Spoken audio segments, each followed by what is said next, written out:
the more we can integrate a deep understanding of who our true selves are, the more everything around us can become better.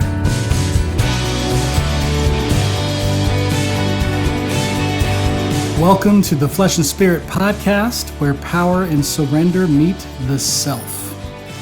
I am the man with two first names, Jeremy Michael. Here is your host on this, the inaugural episode of Flesh and Spirit, the podcast. So what I'm going to do today in this first episode is talk a little bit about why Flesh and Spirit exists, who this podcast is for. I'm going to share a little bit about myself with you, and I don't want anyone to leave empty-handed, so we're also going to talk about some practical things that you can do to deepen your sense of self. Before I go further, I want to say that there are two things that I love, two topics that I can talk about forever. One is the BDSM power exchange. I'm a dominant of 17 years and live that lifestyle, as well as spirituality. And what I've found is, over the years, that the more you combine the two, the deeper both of them get. And so we're not going to only talk about power exchange in this podcast, but it is a big part of my life and it will come up often. So this is for, I got a heart to do this for a big group of people, but one of the things that really stood out to me over the years is so often hearing doms or subs say, I want to be a better dom. I want to be a better sub. And everyone who says this is obviously a human. And that's the connection with this podcast. We're going to explore things that will be applicable to everyone, no matter their role. No matter you play a top role, a bottom role, it doesn't matter. No matter if you use it only in the bedroom or live the lifestyle. And also spirituality. And the great thing about spirituality is, what I've come to understand about it, is that it doesn't really matter how you relate to it. And by that I mean, spirituality is just a part of the human experience. That's why the podcast is called Flesh and Spirit. We will always be flesh and spirit, so long as we are in this world. With our flesh, we experience with our five senses, whatever we see, taste, hear, smell, or touch. That is an experience of the flesh. And spirit is who we truly are, unconditioned by what it is we've experienced through those five senses. And so there's no disconnection from flesh and spirit for anyone. It doesn't mean you have to acknowledge spirit. I guess you could walk around not acknowledging anything you experience in the flesh too, but boy, that would be a terrible existence, wouldn't it? In any case, there are people who walk around, they're very well balanced, they are happy with their lives, they go out and they work magic in the world. They do amazing things. And some of those people don't even recognize their own spirituality. They don't call it anything spiritual. They don't ascribe to a certain religion or a certain spiritual practice, and yet they are able to harness that power within themselves and go out and do these amazing things. And I've discovered through the course of my life that the more we can integrate a deep understanding of who our true selves are, our spirit, the more everything around us can become better. And that's what Flesh and Spirit is about. That's what Flesh and Spirit strives to do. And so I used to think that those things needed to be separate. I remember I was talking to a friend of mine who's a really good business person, and he said that a lot of people run their business aside from their spirituality. And he's a Christian himself. And so he said, I know people at church who don't run their business anything like the person that they are at church. They think it's a totally different thing. And I realized that once I began to stop separating and compartmentalizing all these things in my life, including my dominance and the power dynamics that I was involved in, everything deepened. Everything became much more meaningful to me, and everything became much more peaceful to me. And so all of us are flesh and spirit. That's why Flesh and Spirit exists. Who is this for? So who is the podcast for? It's for a spectrum of people On one end of the spectrum, it is people who are living a kinky lifestyle or even an alternative lifestyle, or they're doing something with their time, let's say, or running a business that people would say, oh, they kind of scoff at that. Like the people around them would sort of, oh, I don't agree with that. But they're going ahead and doing that anyway. But they still feel this urge inside of them for something deeper. But maybe they're, around them, all they see is, let's say, religions that would never accept their lifestyle or what they do with their time. And so they don't know where they fit in, and they're yearning for something deeper, but they don't know how to get in touch with that. That's one end of the spectrum. The other end of the spectrum are people who honestly were like me, which was, I'll talk more about this in a moment when I tell you more about myself, but I was raised in a very religious environment. And when I fell in love with the power exchange in my early 30s, I shamed myself for liking it. And I thought it was something that was sinful and didn't know what to do with it. And I tried to stay away from it like it was something bad. But I was so drawn to it because it literally, I'm a dominant through and through.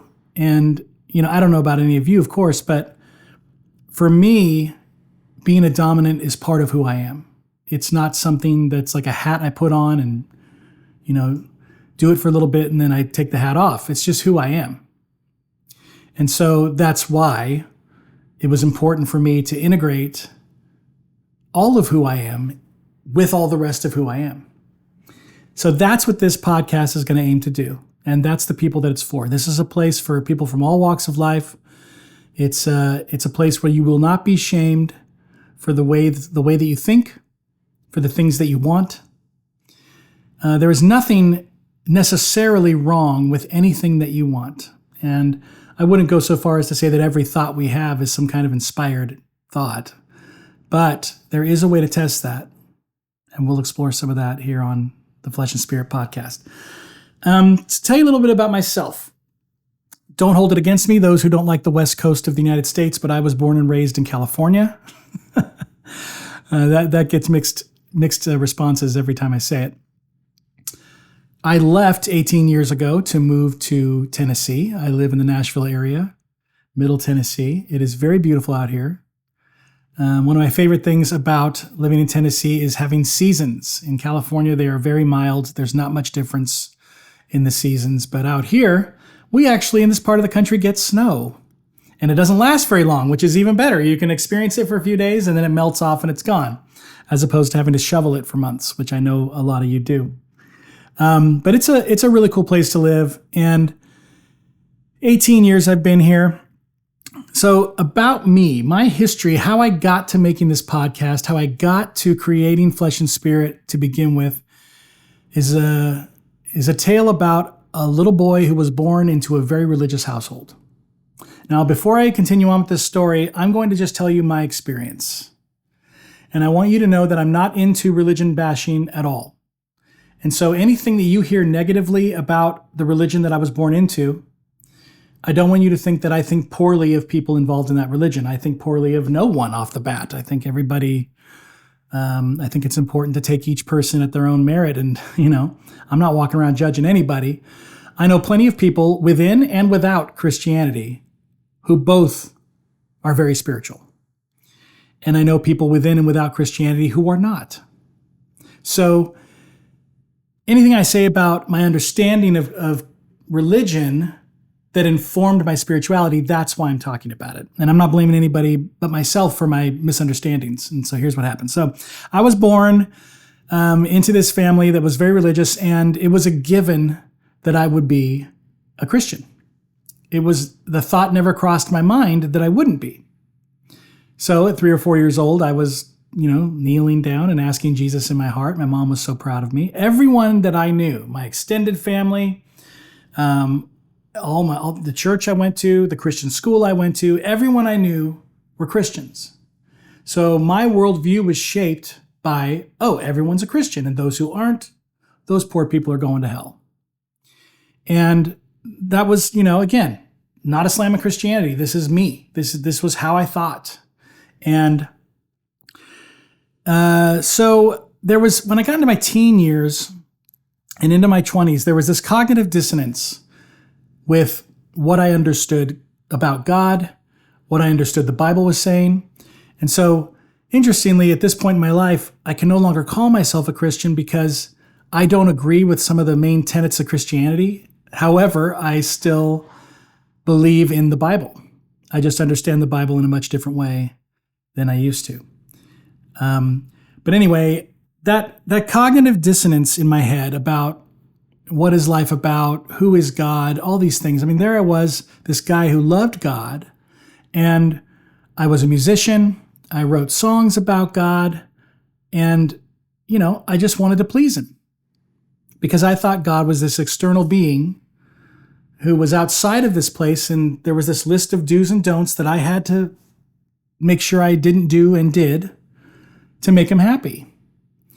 And in that limited understanding of the human experience, I was always at odds with myself. I was always wanting to do things that felt wrong. I thought they were sinful, bad, and couldn't get myself to do some of these things that I thought were what I should be doing. That in itself is kind of a human experience. Anyway, we do that a lot with ourselves. We don't live up to the things that we say, and then we go against the things we say we're not going to do and do it anyway. But, so I was dealing with this cognitive dissonance, and then I started to build my family and all this kind of stuff. And during this time, I am a musician, so I have held a couple different positions at churches as a worship leader. I had my own bands. Some of them were Christian bands. I even had led worship in clubs down in Hollywood. That's a trip. Pretty interesting. But I still had this, there's something not right. I'm not understanding something. I'm not getting something. So in my early 30s, I had 2 kids at the time. I now have 4. Me and my wife took our 2 little kids into the main church service. Now, anybody who has kids and goes to church, you're going to have to deal with some stuff during the service because you got to keep these little kids occupied, right? So every now and then you're disconnecting from the service and you're dealing with something with your kid. So I had given my son, a coloring book page or something to do. And I stood back up, and instead of engaging, it was the musical part of the service. Everybody was worshiping. And instead of engaging, I just started to observe. And for some reason, what popped into my mind watching all of them worshiping, some people hands are raised and people are singing out and they're just like totally into it, And the crowd reminded me of one of my formative rock shows. Now, because I was in bands, I've been to hundreds and hundreds of rock shows.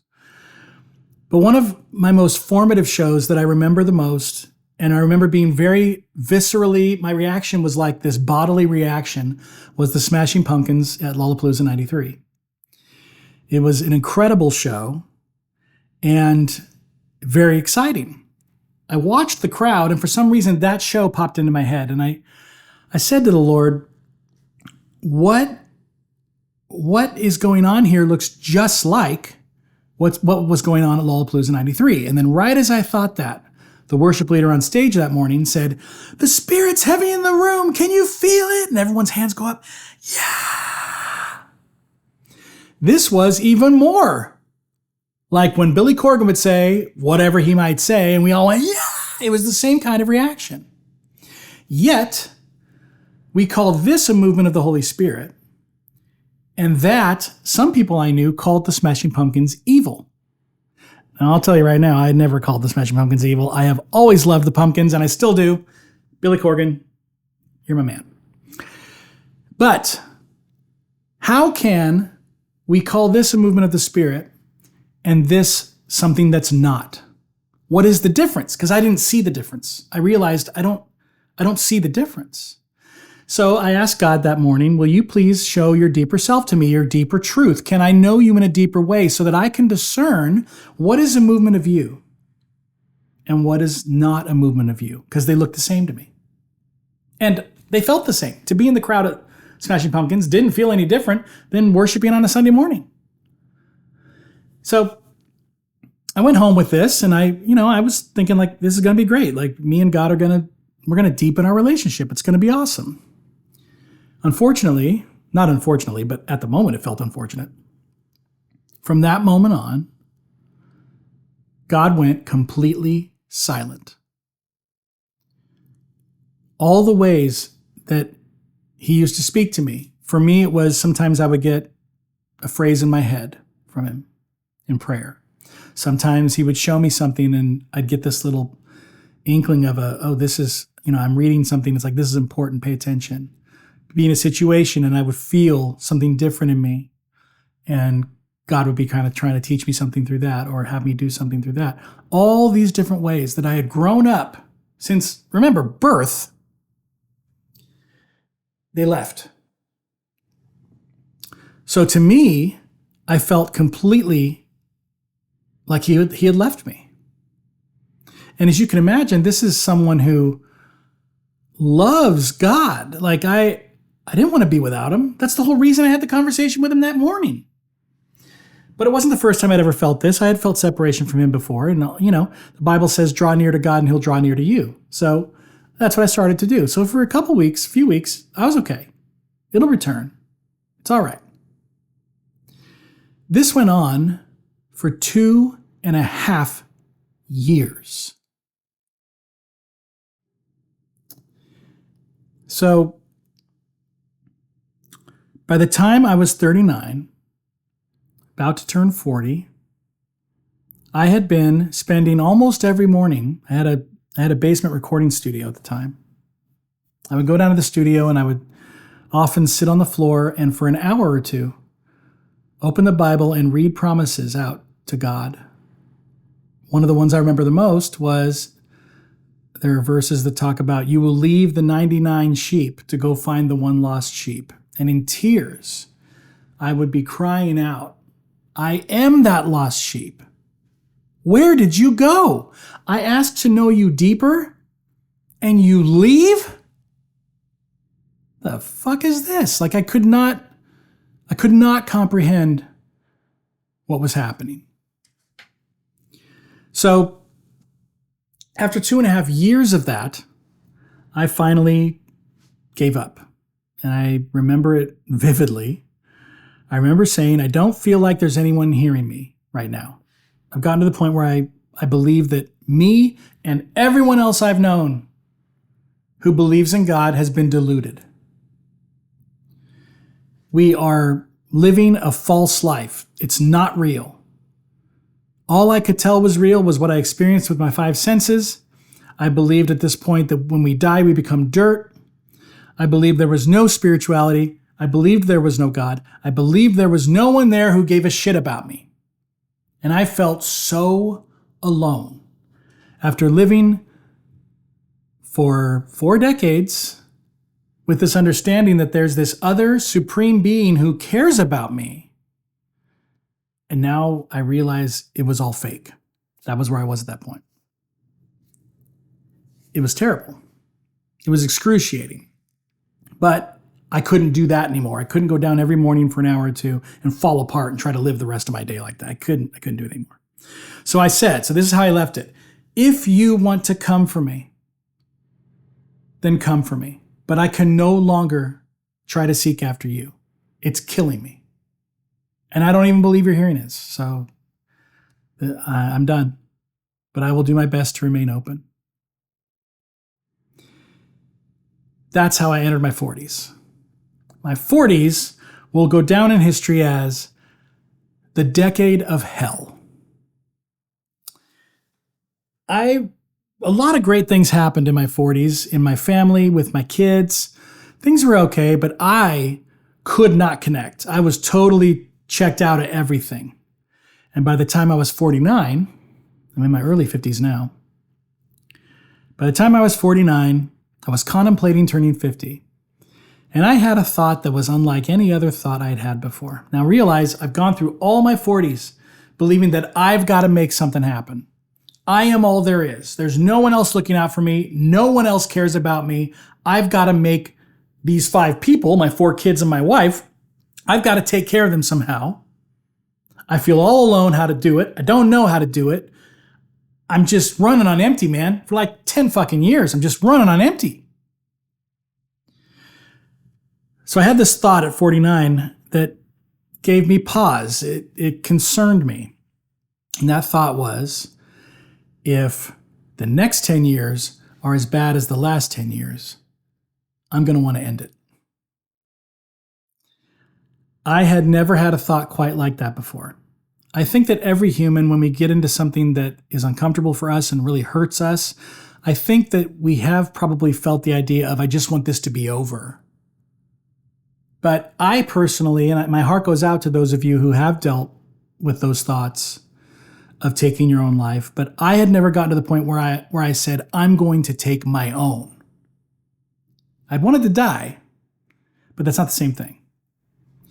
So when that thought came across my mind, I paused for a second. I was like, who am I becoming? And I realized that all throughout my 40s, I had become this sort of always in a bad mood, kind of aloof, especially with my kids, just making them feel like they were bothering me whenever they were talking to me. And when I paid attention to who I had become, it hurt me because that's the farthest from how I feel about my kids. I love and adore my kids. Why would I treat them like shit? Why was I being that way to them? Why, when they want to come talk to me, do I act like they're bothering me?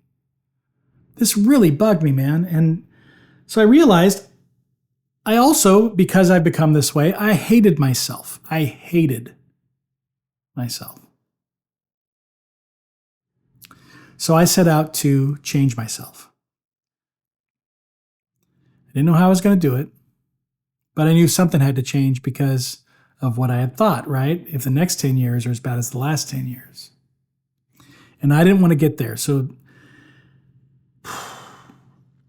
at that time, I had also taken a step backwards, so I thought, as a husband and father, because every time our family had moved, we had either moved a lateral move into a house that was about the same as the last one we left, or one that's in a better area or a better house, or, you try to make the standard of living go up. And that year, we had to move from a house where there was enough space for us, that was, a decent house, to this 100-year-old, rundown, terrible house in a really bad part of town where no one felt safe. I won't go into why all that happened, but for me, and it was half the size, right, as our other house. So I felt like I was going backwards, and I felt like I had let all 5 of them down, my wife and kids. All this compounded to get me to the point where I was just like, I can't do it like this anymore. So I started digging into how to change myself, how to make myself the person I really wanted to be, how to convey to others around me, especially my kids, my children, how I actually felt about them instead of being this sort of cantankerous, annoyed presence. So I started digging around on the internet, and I came to the idea of neuroplasticity, where you can actually change your brain. In science used to think that whatever you experienced in the first 7 years or so of your life, that was hardwired into you, and that's now going to be your worldview, and you got to deal with that to work through whatever you're going to work through. Now we realize that we can change our brain. We can rewrite neural pathways. We can shut down old ones, all by focusing on what we really want, who we really want to be. So this got me excited. I was like, okay. So I still don't believe in God or anything. I don't believe in any spirituality, but I'm going to scientifically learn how to do this. One of the things that broke my heart a lot was I had a 9-year-old at the time, my youngest. She was 9. And I had to work in my bedroom because, again, we're in this smaller house. So I'm working from home as a video editor in our bedroom. And there were only 2 bathrooms. So they had to share my bathroom a lot. And she walked in one day and, "Hi, Dad." And I'm one of those guys that gets in the zone, right? I'm editing. I'm clicking a mouse for this local company here that I worked for a while. And I'm just in the zone. I'm editing, right? And I'm sure that some of you can relate. You just get in that zone and you go. And you get really fast and you're in it. So anytime that would get interrupted, it gets hard to get back into that, right? Back into that zone. So my way of dealing with this was when someone came in the room and said, "Hi, Dad," I kind of barely looked at him and said, "Hey," and just like acted like they were annoying me and went right back to clicking my mouse. She went to the bathroom, she came out, and then I watched her shoulders slump as she just quietly walked back by me and closed the door. My heart broke because I loved her so much. And she left that experience feeling like I didn't. So when I started digging into this neuroplasticity, I was like, okay, I want to change that behavior. And it all started with learning that you could put a list of behaviors that you don't like and begin to implant those behaviors by just meditating. So that was the number one thing, the way I acted to her when she came in the room. I wanted to welcome her. I wanted her to know how my heart felt about her, which was I love her. So I started meditating. I started getting up early and meditating about 20 minutes every morning.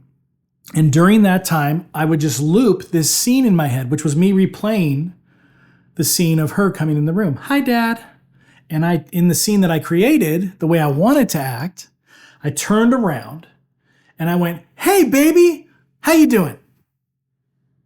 That's what I wanted to do. I wanted to welcome her into my presence because that's how I felt in my heart. So I started meditating on this, 4 or 5 days go by. I've been doing this every morning, 20 minutes. And she happens to come in again that day. And she says, "Hi, Dad." And I go, "Hey," keep clicking my mouse. Ah, damn it. Didn't do it. But I was so desperate for change at this point, I had to become someone that I liked because I literally hated everything about myself. I kept doing it every morning. About a week and a half into it, she came in again. "Hey, Dad." And without thought, I spun around in my chair. I put my hands up in the air and went, "Hey, baby, how you doing?" And right when my hands slapped down to my thighs, I went, "Holy shit, I did it." And I had a smile on my face, and she beamed.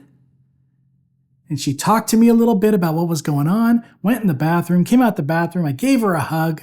She left the room smiling. And I went, "Oh my God.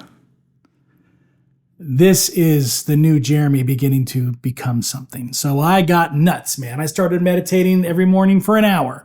I started meditating again sometimes at night for an hour. I got so into it, man. And I had this long list of behaviors and I was just implanting these behaviors. So 3 or 4 months into that, I start being able to get into really deep meditation. And I don't know what I'm doing. I'm just getting into a relaxed state and allowing my thoughts and emotions to be over here off to the side, not paying attention to them. I'm seeing them and feeling them, but I'm not allowing them to inform what I think about. I'm not reacting to them.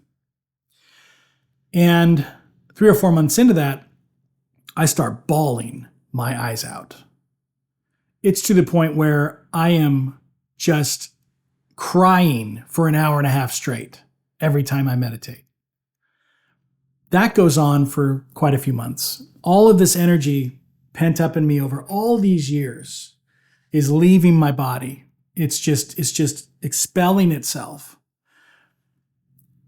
And then my meditations first of all, I should say also, a couple weeks into doing that, because I was working on a few different behaviors. This is back when I first began meditating. My wife pulled me aside and she said, "What you've been doing in the mornings, it's making a big difference. Don't stop because you're treating us totally differently than you used to." And that was exciting. So that also gave me more fire. Like, I'm going to keep rocking,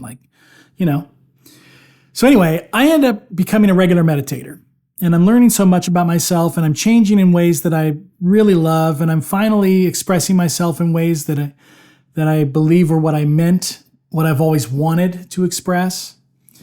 And about 16 months into that, 16 months now, I've been a regular meditator, meditating almost every day. I think every day, at least an hour, sometimes 3 hours throughout the day.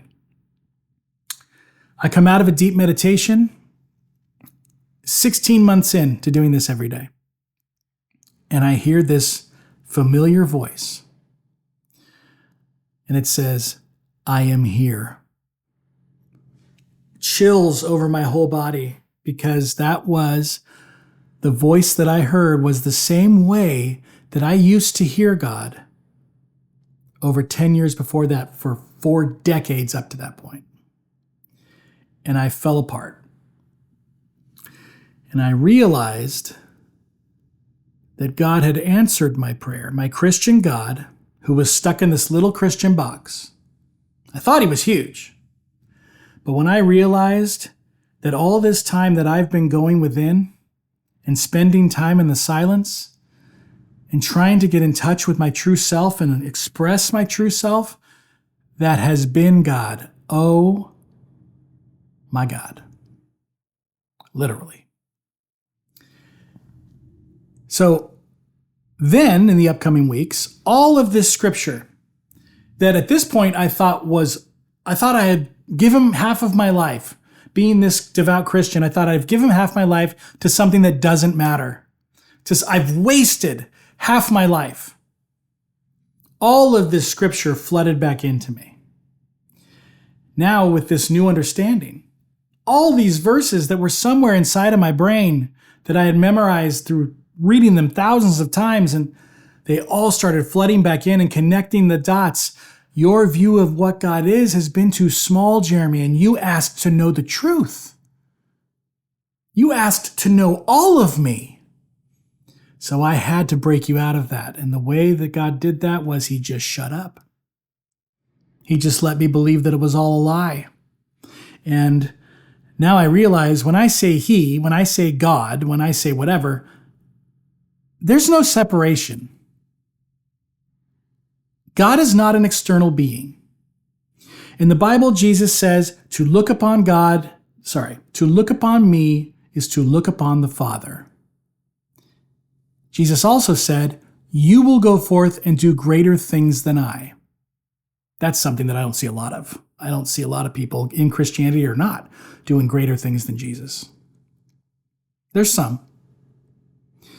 But that was one of those cognitive dissonances. Like, how come I'm surrounded by thousands of Christians and I don't see them heal the blind and make the lame walk and do the fish and loaves? Like, I don't see that. How come?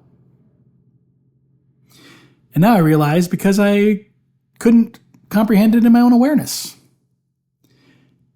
So that's where I diverge from Christianity. And it's okay that I do. But there's nobody who can tell me I don't know God. Here's the other thing. It's in all of us, you guys. This place cannot exist. This whole place cannot exist without that power. And what the Bible is trying to teach us is how to connect with that power, because it's inherent in each of us. It is intrinsic in all of us. The atom couldn't spin and do its thing without the power of God. Just as the tree couldn't exist, just as the camera couldn't exist, just as you and I could not exist, that power is what powers this place. So that's part of what Flesh and Spirit is about. It's about connecting to that power within all of us. And like I said, the greatest thing is you can connect to it in whatever way you want. You don't have to ascribe to any religion. You don't have to be bound by it. You don't have to follow its tenets to know the power of God. Now, I'm not trying to tell you to leave your religion.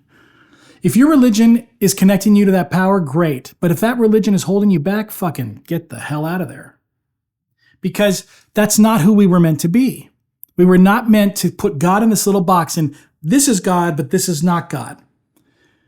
And in the Christianity that I understood, and certainly as a young person in my teens and 20s and 30s, I could not comprehend that all of it is God. Because there's some bad shit in the world. That stuff sucks. But hear, O Israel, the Lord your God is one. One. There is no other. So what does that mean about all these bad things? We'll get into those things another time, but I really went on and on about my story. I hope it wasn't boring to you guys, but at least it's here for posterity. And if somebody catches the podcast at a later date, I can say, look, go back to the first one it'll tell my story. But that's my story. I was a Christian, born into a Christian home, knew only Christianity, had no testimony, was always jealous of the teenagers who did. God saved me from drugs. God saved me from sex addiction. God saved me. I'm like, God didn't save me from anything. I've just always known him. I'm just a doofus, right? Well, I have a testimony now. And that's part of why I created this podcast. A year and a half ago, I thought about, what do I really want? What do I want my day-to-day to look like? And the answer that I came upon was, I just want to get up and be me all day, every day. I don't want to be hedged in. I don't want to not be allowed to say certain things or do certain things. I just want to be me.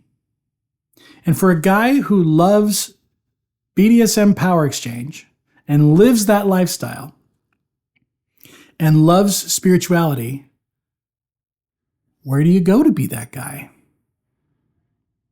For me, it's leading flesh and spirit.